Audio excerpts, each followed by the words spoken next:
Welcome back to the Deep Dive, where we sift through the noise to bring you the signal. Today, we're taking you on a journey that really blurs the lines between a high-stakes diplomatic summit and, well, a cutting-edge tech expo. Okay, let's unpack this. Imagine a world stage, usually dominated by these weighty speeches and formal handshakes, suddenly transforming. Suddenly, it's this futuristic showcase, almost straight out of science fiction. Yeah, it sounds pretty dramatic when you put it like that. Well, that's precisely what our sources reveal happened at the 25th Shanghai Cooperation Organization, Yeah. or SCO Summit in Tianjin, China. This is back in September 2025. Mm-hmm. And this wasn't just, a standard gathering for global governance. It was a dual event. A dual event. How so? China basically pulled back the curtain on its next-generation immersive technology, right alongside some truly significant geopolitical announcements. Okay. So tech and diplomacy side by side. Exactly.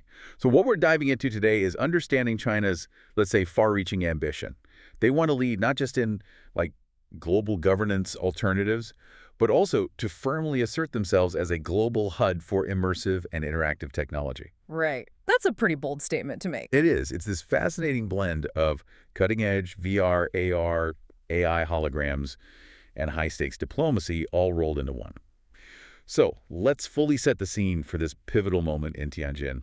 The 25th SCO Summit wasn't merely a diplomatic gathering. Our sources are quite clear on this. Okay. It quite clearly doubled as this grand stage for China's next-gen immersive tech showcase. So less of a side event, more of an integral part. Totally. Our sources present this as a clear, bold statement. It offered a glimpse into China's ambition to lead, well, in two areas, really. Global governance alternatives. Yes, and also to firmly assert itself as the world's go-to hub for immersive and interactive tech. It truly felt like walking into two interconnected items at once, you're saying, showcasing a seamless integration. That's the picture painted, yeah. What makes this particularly noteworthy, I think, is how strategically they chose this specific geopolitical forum. I mean, for such a significant technological unveiling, why there? Good question. Well, this summit marked a quarter century of the SCO's existence. That's a big milestone. 25 years, right. And it brought together leaders from China, Russia, India, Pakistan, Central Asian nations. Yeah. Even observer states were there. A wide audience. A very wide, very influential audience. The sheer scope of attendance combined with the anniversary really amplified the message behind this tech display. So it wasn't just a sideshow. Definitely not. It seems it was interwoven into the very fabric of the event, indicating a, deliberate, calculated move. That deliberate choice, integrating advanced tech into such a prominent diplomatic forum, is truly striking. So diving deeper then, what did these delegates actually experience? What was in this showcase? What kind of immersive tech are we talking about here? Something beyond the usual static exhibition, presumably. Oh, absolutely. Yeah. It certainly wasn't a walk through a hall of static displays. Our sources describe truly immersive experiences. First, you had these futuristic VR and AR environments. Okay, VR and AR, like headsets and... More than that, Right. Delegates found themselves inside full-scale virtual and augmented reality settings, think incredibly detailed recreations of cultural heritage sites, Wow. all the way to AI-driven simulations for city planning. City planning simulations in VRR. Yes, and what really stood out was how interactive and multilingual these platforms were, all powered by AI. AI-powered, so they adapted. Exactly, demonstrating a deep integration of machine learning with its experiential technology.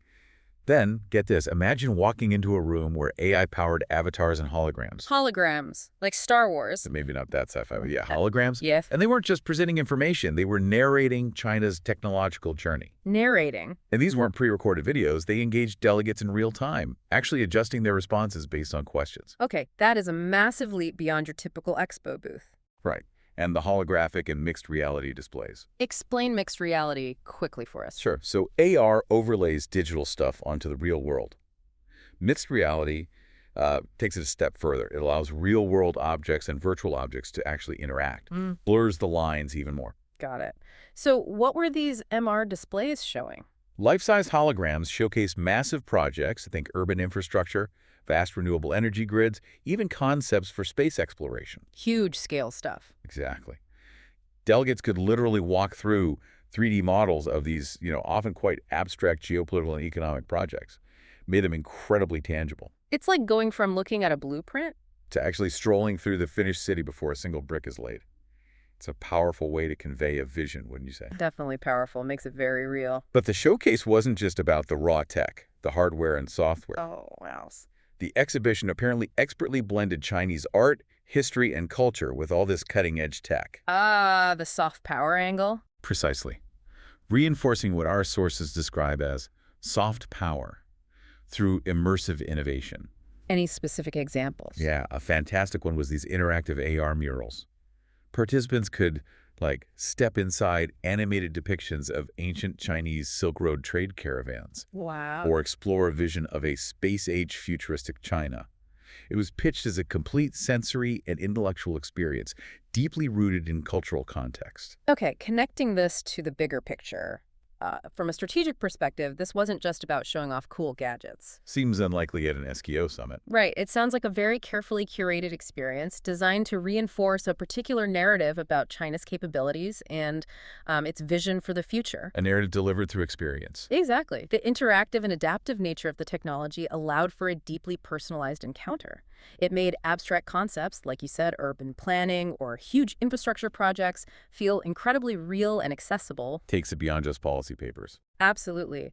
This approach ensures that the message isn't just passively received, it's actively engaged with.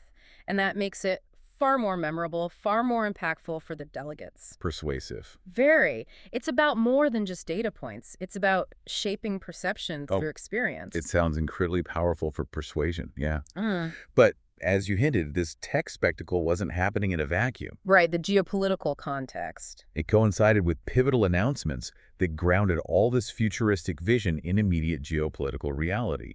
We mentioned it was the 25th anniversary of the SCO, bringing together this really diverse group of leaders. Mm-hmm. Our sources indicate that Chinese President Xi Jinping used this platform to deliver a pretty clear message, Which was? calling for the rejection of, quote, Cold War mentalities and pushing for a vision of multipolar governance through the SCO, explicitly positioning it as a counterbalance to the West. Okay, standard rhetoric perhaps, but what was the specific substance beyond that? Any concrete proposals? Ah, yes.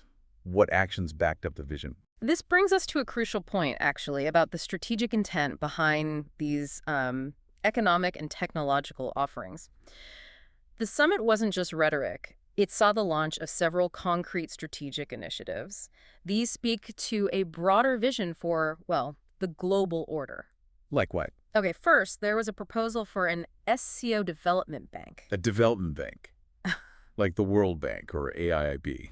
Potentially. Yeah. And while that sounds straightforward, establishing a truly independent financial institution that could rival existing global lenders, especially one maybe without typical Western conditionalities, that's a massive undertaking. A big deal financially. Huge. Our sources suggest this signals a push to fund projects aligned with China's broader Belt and Road vision, effectively creating an alternative financial ecosystem. Interesting. What else? They also propose establishing a green energy cooperation platform. Green energy. So positioning on climate and sustainability. Exactly, indicating a desire to lead in sustainable development, at least within this bloc. And crucially, Yes. they offered wider access to China's Beidou satellite system. Ah, Beidou.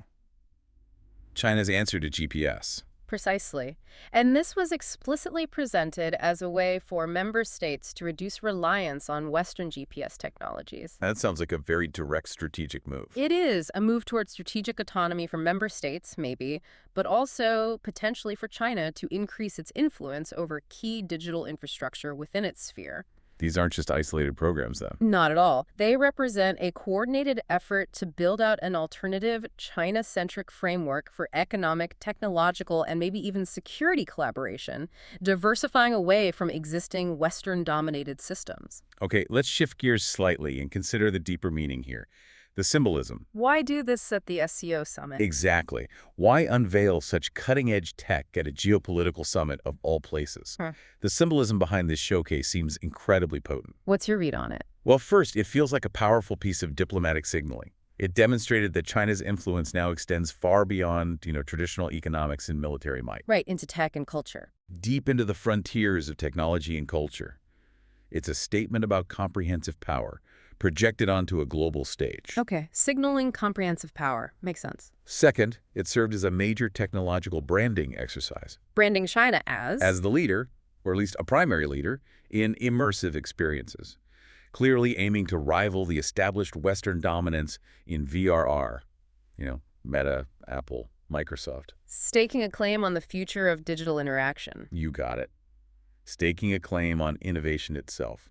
And finally, there was this deep integration with policy. How so? China effectively tied this advanced technology to development diplomacy, showing member states exactly how immersive tech could support critical areas. Like the city planning example. Exactly. Smart city planning, advanced educational training systems, cultural preservation initiatives, even sophisticated military and security simulations. So making it relevant, practical. Yes.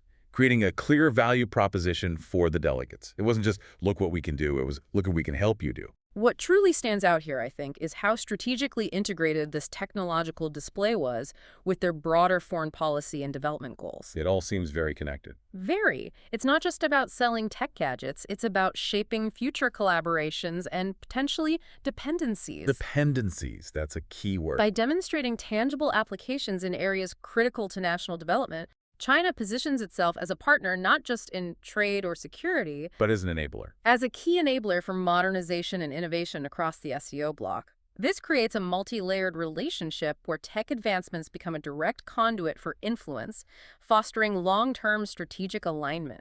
Okay, let's delve deeper into that, the implications. Yeah. What are the actual ripple effects of this for China itself, for the SCO members, and maybe for the global order as a whole? Let's start with China. For China, this event clearly strengthens Beijing's image as a tech innovator. It aligns perfectly with its big national strategies like Made in China 2025 and the Digital Silk Road. Bolstering those long-term plans. Definitely. And it significantly enhances China's soft power, using this advanced tech as a tool to influence narratives on a global scale. Shaping perception. As much as developing products, yeah. It's about image and influence. Now, for the SCO members, there's a clear benefit, right? On the surface, yes. Access to these advanced immersive technologies could genuinely help accelerate modernization. In key sectors like education, infrastructure, governance. Absolutely. However, our sources also point to that potential downside we mentioned, the risk of dependency on Chinese systems. The dependency trap. Mhm. Is it just about using Chinese hardware or software? It's potentially deeper than that. It's not purely technological. It could extend to things like data sovereignty, standard setting, maybe even policy alignment, especially when systems become deeply intertwined. Like the Beidou example. Exactly. Think about how tightly integrated a system like Beidou could become with a nation's critical infrastructure, transport, energy, finance. It's not just a navigation tool anymore. It becomes foundational. It becomes a foundational layer for countless digital services.